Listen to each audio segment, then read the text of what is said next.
Hello and welcome friend, मैं हूं मुजफ्फर चौधरी और आप देख रहे हैं हमारा यूट्यूब चैनल परफेक्ट रिएक्शन। दोस्तों, इस वक्त मैं मौजूद हूं यहाँ पर जीसी यूनिवर्सिटी के हॉस्टल के पास ही। इस वक्त यहाँ पर जीसी यूनिवर्सिटी फैसलाबाद के स्टूडेंट मौजूद हैं।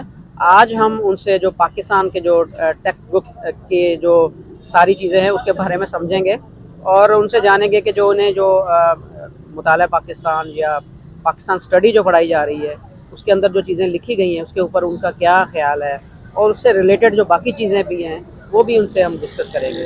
अस्सलाम वालेकुम जी। आपका नाम जी? मेरा नाम अकबर दाग है। क्या पढ़ रहे हैं आप? मैं पॉलिटिकल साइंस पढ़ रहा हूँ। मेरा 8th सेमेस्टर है जी सी फैसलाबाद से। अच्छा, आपसे ये जानेंगे जैसे कि आपने सुना अभी इंट्रो में कि जो पाकिस्तान के अंदर जो पाकिस्तान स्टडी है या मुताला पाकिस्तान है, जो हमारे स्टूडेंट को पढ़ाया जा रहा है वो आया समझ रहे हैं कि आप वो सही है वो जो सारी चीज़ें, या उसमें कुछ अभी चेंजिंग होनी चाहिए? यार, सबसे पहली बात तो ये है कि हमें ना जो पढ़ाया जाता है उनका दूर दूर तक कोई रिलेशन मतलब इंक्लूड नहीं होता। उनमें कोई इस तरह कह सकते हैं कि अब बात समझने वाली ये है, जो पाक स्टडी हम पढ़ते हैं, पाक स्टडी में जो पढ़ना चाहिए होता है वो हम पढ़ नहीं रहे होते हैं। अब अगर मैं एक रेफरेंस दे दूँ एक बुक की, में भी लोग समझते होंगे कि हाँ ये तो एक्सट्रीमिस्ट इन द सेंस, क्योंकि GCUF में कुछ लोग कहते होते हैं कि एक्सट्रीमिस्ट है। उनमें ये अगर देखा जाए तो द मर्डर ऑफ हिस्ट्री के अजीज़ की बुक है। इसमें सारा कुछ लिखा हुआ है कि पाक स्टडी जो हम पढ़ते हैं, जो हमें पढ़ना चाहिए वो हमें नहीं पढ़ाया जा रहा है। उसमें काफ़ी ज़्यादा एग्जांपल्स हम दे सकते हैं कि हम कहते हैं कि Pakistan the founder of Pakistan है कायद आज़म मोहम्मद अली जिन्ना। अब सारा क्रेडिट हम एक बंदे को नहीं दे सकते, अब क्रेडिट देना चाहिए बाकी जो फाइटर्स थे या बाकी जो स्ट्रगल कर रहे थे पाकिस्तान की आज़ादी के लिए, जो पाकिस्तान बनाना चाह रहे थे, अब उनको भी तो वो देना चाहिए, क्रेडिट देना चाहिए। अब कायद आज़म तो पहले कांग्रेस में थे ना, मेरा ख्याल 1906 में शायद वो मुस्लिम लीग उन्होंने ज्वाइन की। 6 में या 9 में की? उन्होंने 6 में किया था, जितना मुझे याद पड़ रहा है। अब 6 में आई थिंक मुस्लिम लीग ही बनी थी, 9 में आई थिंक ये था। अब बात ये है, समझने वाली बात है कि हम ना पाकिस्तान स्टडीज़ में पूरे एक चीज़ को एग्जेजरेट कर देते हैं। और दूसरी बात, हम पाकिस्तान स्टडीज़ में ना हमने ना पोर्शन बनाया होता है, अब पोर्शन वाइज स्टडी करवा रहे होते हैं। अब जो पाकिस्तान स्टडी पढ़ने वाली चीज़ है, जो पाकिस्तान के हवाले से बात करने वाली होती है, उसमें पाकिस्तान का कम और जो बाकी चीज़ें होती है वो ज़्यादा पढ़ रहे होते हैं। अब अगर आप करंट सिचुएशंस को देख लें, आज भी हमारे बुक्स में यही लिखा हुआ है कि पाकिस्तान के पास फ़लाँ चीज़ के इतने रिजर्व है, फ़लाँ चीज़ के इतने हैं उतने हैं, जो कि जिनका हकीकत से कोई लेन देन ही नहीं होता। अच्छा, तो सारी चीज़ें झूठ लिखी हुई हैं? झूठ हम कह सकते हैं, बट इन द सेंस इनको इनमें ना चेंज लाना लाजमी है, क्योंकि with the passage of time वो तो ख़त्म भी होती है, ज़खायर ख़त्म भी हो जाते हैं। ज़खायर ख़त्म भी हो जाते हैं, बट ज़खायर के ख़त्म होने या ना होने से तो वो अलग बात है। बात ये है कि वो इतनी वासर मिकदार में बताते हैं कि पाकिस्तान इतना स्टेबल है। अब अगर एक सेकंड या थर्ड क्लास का स्टूडेंट है, वो तो कहता होगा कि हमारे पास तो ये है, मतलब कि काफ़ी चीज़ें हैं, हम किसी और कहीं किसी मुल्क के वो भी नहीं है, क्या कह सकते हैं, ज़रूरत नहीं है हमें, हम उनको हमारी क्या कहते हैं, उनकी ज़रूरत हमें नहीं है। But in the international arena आपको डिपेंडेंट होना पड़ता है, हमेशा हर चीज़ पे डिपेंडेंट होना पड़ता है। तो डायलेमा ये है हमारे यहाँ, तो पाकिस्तान स्टडीज़ में ऐसा कुछ पढ़ाया नहीं जाता जो पढ़ाने के लायक होता है, जो पढ़ाना चाहिए होता है। अब अगर मैं एक एग्जांपल और दे दूँ, हम टू नेशन थ्योरी की बात करते हैं। अब टू नेशन थ्योरी को अगर देखा जाए, वो पूरी की पूरी एक फ़िलासफ़ी है। अब हमारा क्या सीन है, हम कहते हैं कि हिंदुस्तान में वो जो रट्टा लगाया हुआ होता है, हिंदुस्तान में 2 बड़ी कौमें आबाद है, एक हिंदू एक मुसलमान, इनका रहन सहन अलग था, फलाना ढिमकाना, वो चीज़ है। अब अगर एक बात मैं बताता हूँ, मैं सिंपल सी बात बताता हूँ, अगर रहन सहन, ज़बान, रिलीजन और इसके साथ साथ बोल चाल, मतलब जो कल्चर हो गया, इस पे अगर आप एक नेशन को बिल्कुल अलग करना चाह रहे हैं, सेपरेट करना चाह रहे हैं एक नेशन से, तो ये मैं कहता हूँ कि ये ज़्यादती होगी हिस्ट्री के साथ भी और पाकिस्तान के साथ भी, पाकिस्तानियों के साथ भी। क्यों? वजह ये है, टू नेशन थ्योरी तो इस तरह पढ़ते हैं कि 2 बड़ी कौमें, अब हिंदू मुसलमान, असल में ये ऐसा है नहीं। अब अगर देखा जाए टू नेशन थ्योरी, हमने ये कहा कि सर सैयद अहमद खान ये बेसिक बंदा है जो इन्होंने टू नेशन थ्योरी को ही क्वाइन किया था। अब हम कह सकते हैं कि टू नेशन थ्योरी उन्होंने सर सैयद ने क्वाइन किया था, अल्लामा इकबाल ने एक्सप्लेन किया था, एलेबरेट किया था, और कायद आज़म मोहम्मद अली जिन्ना ने ना मटेरियलाइज किया था। अब ये तीनों चीज़ें अपार्ट फ्रॉम ईच अदर है, ये अलग अलग चीज़ें हैं, ये आप एक चीज़ को नहीं इंक्लूड कर सकते। अब टू नेशन थ्योरी में क्या है, सर सैयद का पोर्शन क्या है, हम तो कहते हैं कि दो बड़ी कौमें आबाद, बट इस तरह नहीं है। हम कहते हैं कि टू नेशन थ्योरी क्या कहता है। मैंने एहतशाम जान को मैं सुनता हूँ, तो काफ़ी अच्छी बातें भी करता है माशाल्लाह, और बेसिकली क्रिटिकल थिंकर जो है ना, उसमें आपको काफ़ी ज़्यादा चीज़ें समझ भी आ जाती है और पता भी लग जाता है, बंदे का दिमाग खुलता है। बंदे का दिमाग खुलता है। क्रिटिकल एनालिसिस हमेशा इसी वजह से ज़्यादा वेटेज रखता है। तो उसमें वो बताता है कि जो सेंस ऑफ सेपरेटनेस है, वो बेसिकली टू नेशन थ्योरी को वो इस तरह क्वाइन करता है कि मुसलमान चाहे वो हिंदुओं के साथ भी रहो, बट वो एक सेंस ऑफ सेपरेटनेस है, वो एक सेपरेट कौम अपने आप को तस्वुर करता है, हमेशा से करता रहा है और करता है, बल्कि करता रहा होगा, मैं तो ये कहूँगा। क्योंकि मुसलमान मतलब कि बेशक वो उधर रहे, रहन सहन भी मिल जाए, कल्चरली भी मिल जाए, ज़बान भी मिल जाए उनकी, बट उसमें ना वो अब क्या कह सकते हैं कि टोटली इंडल्ज नहीं होते। वो हमेशा ऐसा नहीं होता कि आप टोटली इंडल्ज हो गए तो आपका वो फ़र्क करना मुश्किल हो जाएगा। अब फिर उसके बाद अगर देखा जाए, मतलब कि बेसिकली सर सैयद का काम क्या टू नेशन थ्योरी में हम कह सकते हैं कि उन्होंने मुसलमानों को सेंस ऑफ सेपरेटनेस दी है। अब सेंस ऑफ सेपरेटनेस और जो क्या कहते हैं मुसलमान हिंदू और दो बड़ी कौमें अलग कौमें, ये गलत चीज़ है। अब नेशन कैसे कह सकते हैं, मैं आपको एक नेशन के एक एग्जांपल भी देता चलूँ कि अब हम यहाँ पे फैसलाबाद में एक पठान भी रहता है, एक पंजाबी भी रहता है, एक सराइकी भी रहता है, एक बलोच भी रहता है, एक सिंधी भी रहता है। तो अब हम अगर इस बात को मेंशन करें कि दो बड़ी कौमें आबाद, तो ये तो फिर सारी कौमें होगी। अब ये सारी कौमों को आप किस तरह कह सकते हैं कि हाँ ये अलग अलग कौमें हैं? हम तो कहते हैं कि हम एक पाकिस्तानी है, we are all one. But अगर आप टू नेशन थ्योरी की मदद से देखें तो फिर हम ये सारे अलग कौमें होगी। अब फिर हर कोई कहेगा कि हम अलग कौमें, हमने अलग जाना है, तो फिर उसको अलग मुल्क कहना पड़ेगा, जो कि टोटली मानने वाली बात नहीं है। तो बात यह है। अभी उसके बाद एलेबरेट अल्लामा इकबाल ने किस तरह किया। बेसिकली अल्लामा इकबाल बड़ी अच्छी बात करता है कि जो रिलीजन है ना, उसको आप पॉलिटिक्स से अलग नहीं कर सकते। उन्होंने ना नेचुरल पॉलिटिकल सिस्टम का वो दिया था, कंसेप्ट दिया था। अब नेचुरल पॉलिटिकल सिस्टम में क्या सीन है, नेचुरल पॉलिटिकल सिस्टम यही कहता है कि जो मुस्लिम है ना, अब इस्लाम we all know Islam is complete code of life. अब कंप्लीट कोड ऑफ लाइफ, अब इसको आप अगर कोई डिनाई करता है तो फिर या तो वो मॉडरेटर होगा या फिर वो बिल्कुल नाम मानने वाला बंदा होगा कि नहीं मैं बिल्कुल इस्लाम को नहीं मानता। अब इस्लाम कंप्लीट कोड ऑफ लाइफ है। इस्लाम में हर जो एस्पेक्ट है मुस्लिम का या इंसान का, मैं कहूँगा, वो सारा एक्सप्लेन किया हुआ है कि उसको सूद नहीं लेना चाहिए, उसको धोखा, मतलब जो भी पॉलिटिकल सिस्टम में होता है, जो भी बेसिक है। अब ये सारी चीज़ें जो है ना, उसमें आता है कि उन्होंने नेचुरल पॉलिटिकल सिस्टम का कंसेप्ट दिया था। अब नेचुरल पॉलिटिकल सिस्टम वो समझने वाली चीज़ है, वो फिलासफी है। हमारे बुक्स का अलमिया ये है कि उसमें अल्लामा इकबाल का दूर दूर तक कोई वो है ही नहीं। उसमें सिर्फ हमारे बुक्स में ये देते हैं कि खुतबा इलाहाबाद दिया 1930 में, खुतबा इलाहाबाद दिया, उसमें भी फ्लाज है। जो हमारी बुक है उसमें भी फ्लाज है, उसमें भी, वो बाद में आऊँगा, उसमें भी फ्लाज, काफ़ी ज़्यादा फ्लाज है। अब बात समझने वाली है कि उन्होंने नेचुरल पॉलिटिकल सिस्टम का वो दिया, उसमें वो कहते हैं कि आप एक रूह को ना, एग्जाम्पल के तौर पे वो कहता है कि आप एक रूह को उससे अलग नहीं कर सकते, जिस्म से अलग नहीं कर सकते। अगर तो जिस्म साइड पर हो गया, इंसान उनकी डेथ होगी। अगर रूह अलग होगी तो मतलब दोनों इक्वल चीज़ है। अब इसमें बात समझने वाली है। उन्होंने जो नेशन का कंसेप्ट है अल्लामा इकबाल ने इस तरह दिया कि एक जो सब कॉन्टिनेंट था उसमें ये चीज़ें हो रही है, मुसलमानों के साथ जुल्म हो रहा है, उनको कत्ल किया जा रहा है या जो भी हो रहा है ना, तो उसमें वो कहते हैं कि जब एक कौम की, जब एक जगह में रहने वाले लोगों की आइडेंटिटी को ख़तरा पहुंच जाए, बात सिर्फ समझने वाली क्या है, आइडेंटिटी। एक तो नेचुरल पॉलिटिकल सिस्टम है और एक आइडेंटिटी है। अब अगर एक कौम की आइडेंटिटी को ख़तरा पहुंच जाए, तब वो स्टेट जाके इकट्ठे हो गए तब वो जाके नेशन बन सकती है। वैसे फ्री प्लान, वैसे फ्री में हर कोई नेशन नहीं हो सकता। जैसे मैंने एग्जांपल दिया पंजाब, वो पंजाबी, पठान, बलोच, उनका एग्जांपल दिया।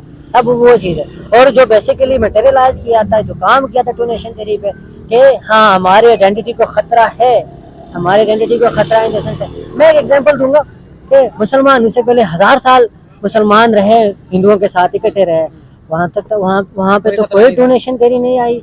वहाँ पे अभी भी रह रहे हैं मुसलमान, देखें अभी भी- पाकिस्तान से ज्यादा मुसलमान अब इंडिया के अंदर हैं। समझने वाली बात है, समझने वाली बात, वो तो फिर एक और बात टॉपिक में आ जाएंगी। बात ये है कि अभी भी रह रहे हैं ना। समझने वाली बात कौन सी कर रहा था मैं, कि मटेरियलाइज जो किया था वो कायदे आज़म ने ही किया था। अब उसके आइडेंटिटी को खतरा था।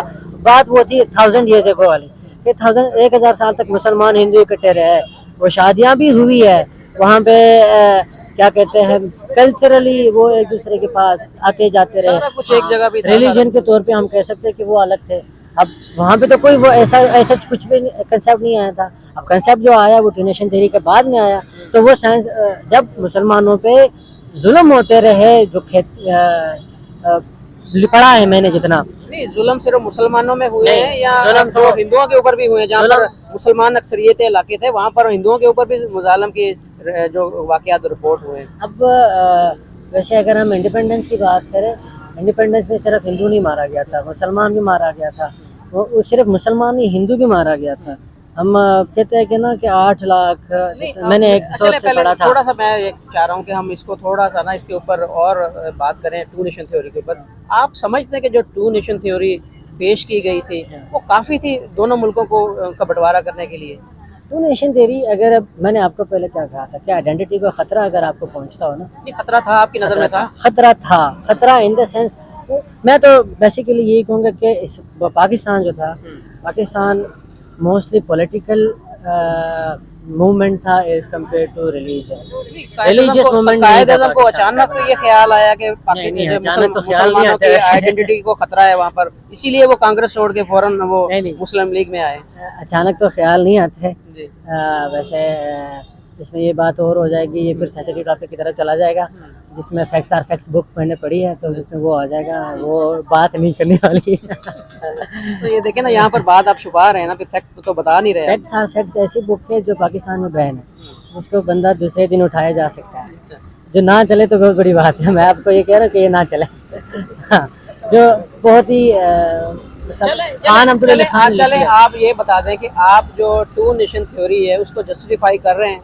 उसको जस्टिफाई जो पाकिस्तानी बुक्स में है ना, उसको जस्टिफाई नहीं करने लायक है। क्योंकि उसको अगर एक बंदा मतलब वो कहे कि मैं उसको जस्टिफाई कर सकता हूँ, तो फिर वो अलग ही बंदा होगा जो इंटेलेक्चुअल होगा, जो उसको जस्टिफाई कर पाएगा। मैं जो कहता हूँ, मेरे ज़हन के मुताबिक, ये कौम की बुनियाद पे दो अलग बड़ी कौमें, इसकी बुनियाद पे जस्टिफाई करना, ये मैं तो कहता हूँ कि स्टडी के साथ भी जुल्म होगा, पाकिस्तान के साथ भी जुल्म होगा, पाकिस्तानियों के साथ भी जुल्म होगा, जो कि गलत चीज़ है, जो कि एग्जैजरेट करके लिखा गया है, जो कि सच नहीं लिखा गया है। टू नेशन थ्योरी अगर इसको क्रिटिकली देखा जाए, टू नेशन थ्योरी को एलेबोरेट करके देखा जाए, तो वो इस तरह नहीं है जिस तरह हमें पढ़ाया गया है। 10 से 15 लाख जो लोग मारे गए किसी जो पार्टीशन के दौरान, उसका जिम्मेदार फिर किसको ठहराते हैं? किसकी वजह से ये सारा कुछ हुआ? मैं बताता हूँ। अब इसका जिम्मेदार ना उस टाइम के जो सर्कमस्टांसिस थे। अब अफवाह पाकिस्तान में करंट सिचुएशन में देखा जाए, अफवाह बड़ी अच्छी तरह फैलती है, बहुत जोर और शोर की फैलती है। उस वक्त तो ये ज़राए नहीं थे, अभी तो सोशल मीडिया यहाँ पर फौरन बात फैल जाती। उस वक्त कैसे बात फैली? उस वक्त कैसे बात हो जाती है? आपने पढ़ा होगा कि मखबरी करने वाले लोग ज़्यादा होते हैं, और प्रोपेगेंडा करने वाले लोग हमेशा हर जगह, at every moment, in every place, हर जगह मौजूद होते हैं। प्रोपेगेंडा करने वाले हमेशा रहते हैं। तो फिर वहाँ पे मेरे ज़हन के मुताबिक मैं ये कहना चाहूँगा कि उसमें बात ये है कि अगर एक मसला हुआ है तो उसमें ये रंग दिया गया कि मुसलमान के साथ हुआ है। अब बीइंग ए मुस्लिम, दूसरा मुसलमान उसका साथ देगा। अब एक हिंदू के साथ हुआ है तो एक हिंदू शरपसंद या फिर मुस्लिम भी शरपसंद हो सकती है, नहीं कि मुस्लिम दूध का धुला है, तो मुस्लिम ने यही कहा होना है। तो इससे रिएट्स बढ़ते जाते रहते हैं। आज भी अगर देखा जाए, यहाँ पे एग्जाम्पल मैं फैसलाबाद की कोट कर लूँगा, अगर एक बंदा किसी को मारे, ठीक, एक बंदा किसी को मारे मतलब मार पीट करे, वो वाले मारना नहीं, मार पीट करे। अब ایک پٹھان ہے اور پنجابی کی لڑائی ہو جائے, اگر اس کو رنگ دیا جائے کہ پٹھان ہے, پٹھان نے مارا ہے, پٹھان نے مارا ہے یا پھر پٹھانوں نے مارا ہے, تو وہ الگ وہ سب آ جاتا ہے, وہ سارے آ جاتے ہیں, اس کو ماننے لگ جاتے ہیں, ان کو ماننے لگ جاتے ہیں یا اس کو ماننے لگ جاتے ہیں. تو پھر یہ اس طرح ہوتا ہے. اور جو میجورٹی ایریاز تھے مسلمس کے, وہاں پہ ہندوؤں کے ساتھ رچ کے ظلم ہوا ہے, اور جو ہندوؤں کے تھے وہاں پہ رچ کے ظلم ہوا ہے. اس کے حوالے سے ایک بک ہے غدار, جو ہے کرشن چندر کی ہے, اس میں انہوں نے وہ ناول کے طور پہ لکھا ہوا ہے, جو کہ کہتا بھی ہے کہ اس کو سچ کے ساتھ جوڑا جا سکتا ہے. وہ اس طرح یہ ہے. جو دریائے راوی ہے نا, دریائے راوی کا جو ایک پورا واقعہ بتاتا ہے, اس میں ایک بندہ ہے جو وہ شارٹ کر کے بتا دوں گا کہ دریائے راوی کے پاس وہ ہوتا ہندو ہے, تو وہ یہاں سے جیسے تیسے کر کے ظلم ہوتے رہے, یہاں پہ لوگوں کو مارتے رہے, ٹرین جاتے ہوئے وہاں پہ مارتے, جو قافلے جا رہے ہیں لوگ آ کے مسلمان ہوتے ہیں, وہ آ کے ان کو مار کے چلے جاتے ہیں. جو دریائے راوی کا وہ قصہ سناتا ہے, وہ دریائے راوی میں اس طرح کہتا ہے کہ یہ جو دریائے راوی ہے نا, 2 گھنٹے کے لیے پل کھلتا ہے. اب 2 گھنٹے کے لیے پل کا کھلنا یہ ہے, 2 گھنٹے کے بعد اگر 2 گھنٹے پل مسلمانوں کے لیے کھولا گیا, 2 گھنٹے کے بعد وہ بند ہو جائے گا مسلمانوں کے لیے. ہندوؤں کے قافلے جو پاکستان سے آ رہے ہیں وہ آئیں گے. اب یہاں پہ جو ہے, اب ہندوؤں کے سائڈ پہ ہندو شرپسند لوگ ہیں, مسلم سائڈ پہ مسلم شرپسند ہے. اب یہاں پہ یہ ریٹس پلانے والے لوگ ہیں وہ مارنے آتے ہیں. اب وہاں پہ وہ اب یہ مسئلے, یہ حملے کہاں کب ہوتے تھے, یہ مڈ نائٹ ہوا کرتے تھے, تاکہ جو کیا کہتے ہیں, جو انگلش سارجنٹس یا جو بھی وہاں پہ ڈیوٹی کرنے دینے والے لوگ تھے, وہاں پہ وہ ہوتے تھے, تو وہ رات کی تاریکی میں دیکھا نہیں جاتا تھا. تب یہ وہ آ کے ان کو مار کے چلے جاتے تھے, کسی سائڈ پہ لے جا کے نا وہاں پہ مار دیتے تھے, اور یہاں پہ یہ آ کے مار دیتے تھے. اس میں کافی زیادہ اذیتوں والے, اور بھی بتاتا ہے کہ کس طرح ریپ کیا جاتا تھا لڑکیوں کا.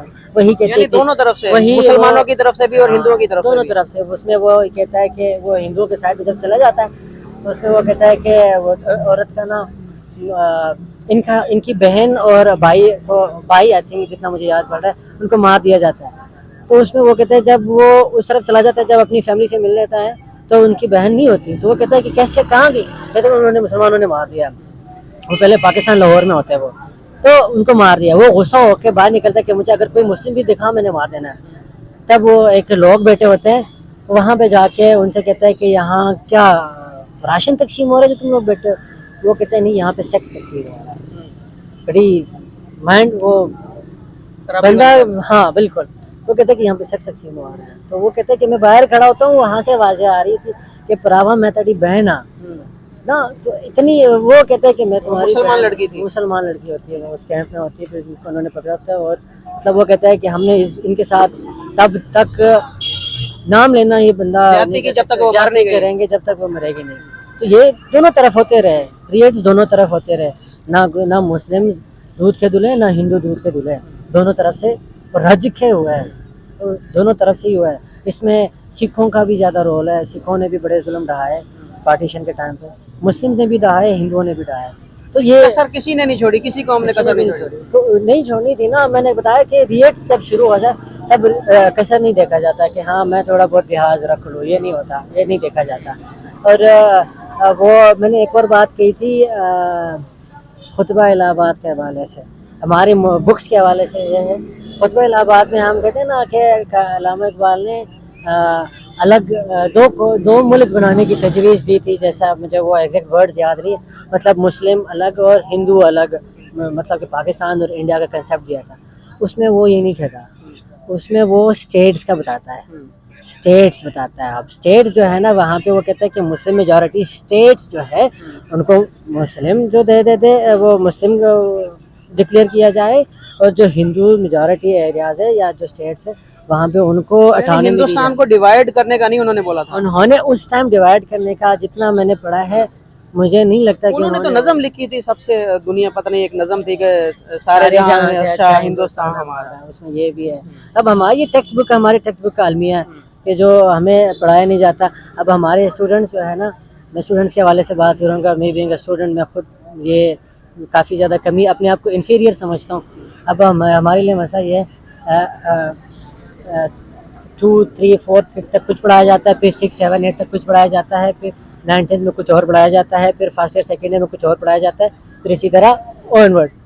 اب مسئلہ یہ ہے اب ہمارے اسٹوڈنٹس جو یہاں پہ پڑھ رہے ہوتے ہیں وہاں پہ ایک اور ہسٹری پڑھ رہے ہوتے ہیں, جب وہ ابراڈ چلے جاتے ہیں, ابراڈ جا کے وہاں پہ ان کو جو پڑھایا جا رہا تھا وہ یہاں پہ کنفیوز ہوتے ہیں کہ ہم نے جو پڑھا تھا وہ تو یہاں دور دور تک کوئی لینا دینا ہی نہیں ہے. تو میں تو سمجھتا ہوں کہ ہمیں ایسے ہسٹری پہ کوئی پابندی نہیں لگانی چاہیے. ہسٹری جو بھی ہو, جیسے بھی ہو, اچھی ہو بری ہو, ہمیں پڑھانی چاہیے. اب ہمارے بکس میں جو ہے جو انویڈرز میں کہوں گا, جو انویڈرز آئے تھے یہاں پہ, انہوں نے مغل جو تھے جو دوسرے تھے جنہوں نے یہاں پہ قبضہ کر رکھا تھا, اب ہے سارے, اب اس میں یہ ہے ان کو ہیروز مانا جاتا ہے جو کہ حالانکہ یہ تھے انویڈرز. ان کو آپ کبھی بھی یہ نہیں کہہ سکتے. اس حوالے سے ہمارے یہاں تو کہ یہ اسلام کے سپہ سالار ہیں, ان کی وجہ سے اس خطے میں اسلام پھیلا. سپہ سالار تھے, میں یہ بات بھی ڈینائی کرنے والے نہیں ہے, but invaders in the sense یہاں آ کے لوٹ جانا واپس چلے جانا, یہ انویڈرز کہوں گا میں اس حوالے سے. اب وہ مغل کا یہاں پہ آنا, اب ایک تو ایک المیہ میں تو یہ کہوں گا کہ جو پنجاب, میں اس میں پنجاب کو زیادہ دوش دوں گا. وجہ کیا ہے اس میں؟ وجہ یہ ہے پنجاب میں جو بھی انویٹر آیا ہے وہ کہتا ہے آپ بھی کھاؤ میں بھی کھاتا ہوں, ساتھ مل کر رہتے ہیں. ویلکم بولا پنجاب نے ہمیشہ. ہاں, اب کہ ویلکم بولا ہے, آپ بھی کھاؤ میں بھی کھاؤں, ساتھ مل کر کھاتے ہیں. اب اگر اس کمپیریزن کی جائے پٹھانوں سے, اب پٹھانوں نے ہمیشہ وہ سیٹ بیک دیا ہے اس کو, کیا کہتے ہیں, انویٹرز کو, انگلش کو دیا ہے. اب کیوں کیسے ہے, میں ایک ایگزامپل کے طور پہ یوز کروں گا. ورلڈ وار 2 کے ٹائم پہ نا بتاتے ہیں, ایک بک ہے دا پشتونز اے کنٹسٹڈ ہسٹری, اس میں بتاتے ہیں کہ half of the British army جو تھی وہ وزیرستان میں ڈپلوائے کی گئی تھی. اب وہاں پہ انہوں نے نہیں ماننا کہ نہیں میں نہیں مانتا. افغانستان کی مثال بھی لے لیں آپ, وہ کہتا ہے کہ آپ سپر پاور ہے, آپ میرے زمین پہ ہے, نہیں میں نہیں مانتا, میرے زمین پہ آ کے مجھ سے لڑ کے دکھا اور مجھ سے جیت کے دکھا, وہ چیز ہے. اب یہاں پہ یہ سین ہے, اب ہسٹری کو نا مینیپولیٹ کیا گیا ہے. پنجاب کے لوگ شریف لوگ ہیں, یہ لڑتے نہیں کسی سے, کہتے ہیں ٹھیک ہے صلح صفائی سے کام ہے. لڑنا نہیں ہوتا. اب لڑنا اگر زیادہ اچھی چیز ہوتی نا تو باچا خان لڑ لیتا, جو کہ نان وائلنٹ موومنٹ جو چلا رہا تھا, اس کو پاکستان میں تو ماشاءاللہ سرحدی گاندھی کہتے ہیں, جو کہ ایسا انسان تھا جو کہ بہت کم ملتے ہیں آج کی تاریخ میں, کیا پاکستان کی تاریخ میں. اسے تو غدار کہا جاتا پاکستان, تو پاکستان میں غدار کہا جاتا ہے اس کو. اگر آپ پڑھ لیں نا اس کی آٹو بایوگرافی پڑھ لیں, اس کی جو اسٹرگل پڑھ لیں, اس کو تو رکھا گیا ہے جیل میں. اس کی کون سی بات, انہوں نے 37 سال جیل میں گزارے. اب ایک ہیومینیٹیرین بیسس پہ اگر کسی کو یہ تو زیب نہیں ہوتا کہ آپ 37 سال جیل میں رکھو ایک بندے کو. اس کے ساتھ ساتھ وہ کیا کہتے ہیں, خان شہید بھی کہتے ہیں, عبدالصمد خان اچکزی, محمود خان اچکزی کے والد صاحب, وہ انہوں نے اپنی زندگی کے آئی تھنک 33 سال جیل میں گزارے, جتنا آئی تھنک 33 سال, اس میں کنفرم نہیں ہوں بٹ 33 سال اندازاً 33 سال انہوں نے جیل میں گزارے. اب ایسے لوگوں کو فروغ نہ دینا یہ بھی ایک ظلم ہے, ایک ظلم کے ساتھ. یہ تو الگ بات ہے کہ ہاں بٹ یہ ہسٹری کا حصہ ہونا چاہیے, یہ بھی ہسٹری کا حصہ ہونا چاہیے. پاکستان کے ہی لوگ ہیں, پاکستان میں ہی رہے. یہاں پر یہ اتنے جو اسٹوڈنٹ بیٹھے ہیں ان میں سے کسی کو پوچھ لیں, ان کو کسی کو میرے خیال میں نہ تو باچا خان کے بارے میں پتا ہوگا اور نہ ہی محمود خان اچکزئی کے والد صاحب جو ان کے بارے میں پتا ہوگا. مسئلہ یہ ہے ہمارے یہاں پاکستان میں کیا المیہ ہے, پاکستان میں ہم پڑھتے گریڈس کے لیے. میں اس پہ ایک وہ بھی دوں گا ایک ایگزامپل. 3 ایڈیٹس میں وہ کہتا ہے, عامر خان کہتا ہے گریڈ کریٹس ڈیوائڈ. اب یہ ڈیوائڈ کس طرح ہے؟ اب ہمارے ہاں یہ کہتے ہیں کہ اس بار کیا کہتے ہیں, گریڈ والا بات ہی ہٹا دے, بلکہ میں کہتا ہوں کہ ہمارے ہاں المیہ یہ ہے کہ ہم پڑھتے ہیں پاس ہونے کے لیے. اگر پڑھنا ہو پڑھنے کے لیے وہ میٹر کرتا ہے. اب کچھ لوگ, میں تو یہ نہیں کہوں گا کہ میں نے پڑھا بڑا کچھ پڑھا ہے, تھوڑا بہت کنٹریبیوشن میں نے دیا ہے اسٹڈی کو, کوشش کرتے ہیں پڑھنے کی. ہاں کوشش کرتے ہیں کہ پڑھ لے, کہ یہ چیزیں پڑھنی چاہیے, ہر چیز پڑھنی چاہیے. اور ہاں کمپیریٹیو اسٹڈیز میں سمجھتا ہوں کہ پنجاب میں بہت کم ہوتی ہے. کمپیریٹیو اسٹڈیز ایسی نہیں ہوتی, ہمیشہ ون سائڈڈ اسٹڈی ہوتی ہے. آپ کو کہتے ہیں کہ فلاں چیز ایسا ہے, پاس ہونا ہے, ٹھیک نہیں ہونا جاؤ. اب یہاں پہ کیا ہے, اب ایک بچہ ہے, اسٹوڈنٹ ہے, وہ پڑھ رہا ہے, انہوں نے پڑھنا ہوتا ہے امتحان میں پاس ہونے کے لیے. اب اس کا ایگزامینر بھی انہوں نے اسی طرح پڑھا ہونا ہے, وہ بھی اسی طرح سمجھتا ہے کہ میں نے جو چیز دیا ہے وہ پڑھ جاؤ.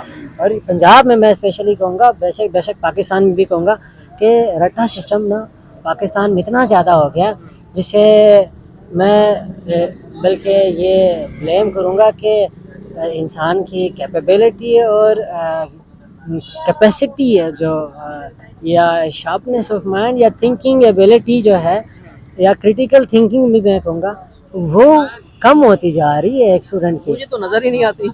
وہ وہ مسئلہ یہ ہے کہ ہم گریڈ کے لیے پڑھتے ہیں, ہم پڑھنے کے لیے نہیں پڑھتے. جس دن پڑھنے کے لیے اسٹوڈنٹس نے پڑھنا شروع کیا اور جس دن پڑھنے کے لیے پاکستانیوں نے پڑھنا شروع کیا, پاکستان اس طرح نہیں ہوتا. وہ کلچرلی بھی بڑا ڈیولپ کر سکتا ہے, وہ ہسٹوریکلی بھی بڑا ڈیولپ کر سکتا ہے, وہ ہر لحاظ سے بڑا ڈیولپ کر سکتا ہے. اب ہم کافی چیزیں زیادہ پڑھتے ہیں. Kashmir issue basically Kashmir issue تو ہے پاکستان کا, اس میں اب اگر آپ ایک اسٹوڈنٹ سے پوچھیں نا کہ کشمیر ایشو پہ بات کریں, ہمارا مسلمانوں کے ساتھ بھائیوں والا رشتہ ہے, ہم نہ ان کے ساتھ اس طرح ہونا ہے, جو کہ ایکچولی ایک اسٹوڈنٹ کو زیب نہیں دیتا کہ وہ ایسی بات کرے. پڑھنا چاہیے کہ کون سے ریزولوشنز آئے ہیں, ریزولوشن 39, 47, 112, ایک اور 187 تھا آئی تھنک یا 186 تھا, اس میں 192 تھا, اس طرح تھا. اب 122 ریزولوشن بھی تھا. اب یہ ریزولوشن پڑھنے چاہیے. اس میں کیا کیا کہ ٹرائبس مین نے کیا رول پلے کیا, پھر ریزولوشن جب آیا اس میں کیا لکھا تھا. پھر جب اگر آج بھی آپ آرٹیکل 35 75 اے اور 35 اے اور 75 اس کو اگر دیکھیں, اسٹوڈنٹ سے پوچھے, اسٹوڈنٹس کو اکثر کو نہیں پتا ہوتا, پڑھا نہیں ہے. پاکستان میں اسٹوڈنٹ میں کیوریوسٹی کم ہے. اب وہ کیفے پہ بیٹھیں گے, وہ کوئی ایسی بات کریں گے, ہاں آپ کی گرل فرینڈ ہے, آپ کی نہیں ہے, فلانا ڈھمکانا, یہ چیزیں ہوتی, باتیں ڈسکس ہوتی ہے. تو کیا اگر ڈسکس کرنے والی چیزیں ہو تو وہ ایک سرکل ہونا چاہیے, وہ اسٹڈی کے حوالے سے ہونا چاہیے, وہ ایک پروڈکٹیو سرکل ہونا چاہیے. تو وہ اچھی زیادہ کافی کارآمد چیزیں ہوتی ہیں. تو اسٹوڈنٹس اس حوالے میں کافی زیادہ کو میں ان کو زیادہ بھی بلیم کروں گا. وہ نا ون سائڈ اسٹڈی کرتے, اور جو کمپیریٹیو اسٹڈی کرتے, کمپیریٹیو انالیسس ہوتا ہے, وہ اسٹوڈنٹس کافی کم کرتے ہیں.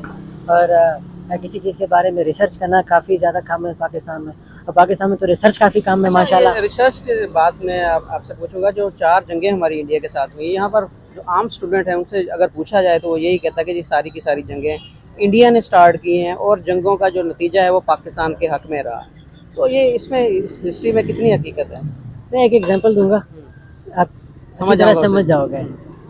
Pakistan history Pakistan text book کے حوالے سے بات کرتا ہوں. اس میں جو میں بک کو کوٹ کروں گا, دا مرڈر آف ہسٹری, اس میں کے کے عزیز صاحب کہتا ہے کہ جو بھی گورنمنٹ آئی ہے, جو بھی بک پبلش کی گئی ہے, اس میں مارشل آرٹس کو ڈسکس تک نہیں کیا گیا. اب سمجھ جانا کہ مارشل آرٹس کو ڈسکس تک نہیں کیا گیا, اور بلکہ ایوب خان کو ریولوشنسٹ کہا گیا ہے, جو کہ کافی میں نہیں سمجھتا, جو کہ کہتے ہیں چلو ٹھیک ہے مان لیتے ہیں. اس میں وہ یہ کے عزیز صاحب یہ کہتے ہیں کہ ریولوشنسٹ کہنا کافی ظلم ہوگا, اور ضیاء الحق صاحب کو کافی پریز کیا گیا ہے. تو یہ چیزیں تو اس حوالے سے آپ سمجھ سکتے ہیں جو میں کہنا چاہتا ہوں. میں بھی سمجھ رہا ہوں کہ آپ کھل کے اس پہ بات نہیں کر سکتے, اور خاص طور پر جس علاقے سے آپ تعلق رکھتے ہیں, اگر آپ اس پہ بات کریں گے تو آپ کے لیے ایک مسائل پیدا ہو جائیں گے. تو دوستو یہ آج کی ہماری ویڈیو تھی. ہم نے کچھ ڈیٹیل سے ہمارے جو بھائی ہیں ان سے جاننے کی کوشش کی ہے کہ ہمیں ایکچولی یہاں پر جو جتنے بھی اسٹوڈنٹ ہوتے ہیں ان کے اندر کچھ شوق نہیں ہے, یہاں پر طلب نہیں ہے کہ وہ ہسٹری کے بارے میں جاننا چاہیں. تو ہمیں ان سے بات کر کے کچھ اچھا لگا, ہمیں اندازہ ہوا کہ یہ کچھ ہسٹری کے بارے میں جانتے ہیں. صحیح ہے یا غلط ہے, یہ آپ جو دیکھنے والے ہیں وہی اس پر اپنی کمنٹس کریں. اور اپنی کچھ چیزیں ایسی ہیں ان کے ساتھ جو انہوں نے بتائی ہیں, میرا ان سے اختلاف ضرور ہے. یہاں پر دیکھنے والے کہتے ہیں کہ جی آپ ان کو کاؤنٹر کیا کریں. دیکھیں کاؤنٹر کرنے چیز نہیں ہے, ان کو بعد میں بٹھا کے سمجھائی جاتی ہے. ایکچولی اگر کوئی بندہ بات کر رہا ہوتا ہے تو اس کی بات کو دھیان سے سننا ہی ساری چیزیں ہوتی ہیں. ان کو بعد میں جو چیزیں پوائنٹ ہوتے ہیں وہ بعد میں ڈسکس کیے جاتے ہیں اور بتایا جاتا ہے کہ اس میں تھوڑی سی یہ یہاں پر آپ کی بات سے مجھے اختلاف ہے. لیکن انہیں بھی بات کرنے کا حق ہے اور مجھے اختلاف کرنے کا اس میں حق ہے. تو یہ آج کا ہمارا پروگرام تھا. آپ نے پاکستان کی state 2 nation theory, Pakistan education system اور ان ساری چیزوں کا آپ نے ایک جو اسٹوڈنٹ ہے پاکستان کا اس بارے میں کیا سوچتا ہے یہ آپ نے دیکھا. امید کرتے ہیں آپ کو ہماری یہ ویڈیو پسند آئی ہوگی. ہماری ویڈیو کو شیئر کیجئے, ہمارے چینل کو سبسکرائب کیجئے. اپنا بھی خیال رکھیں اور ہمارا بھی خیال رکھیں. اجازت چاہوں گا, اگلی ویڈیو میں پھر ملاقات ہوگی. تب تک کے لیے اجازت دیجیے. اللہ حافظ.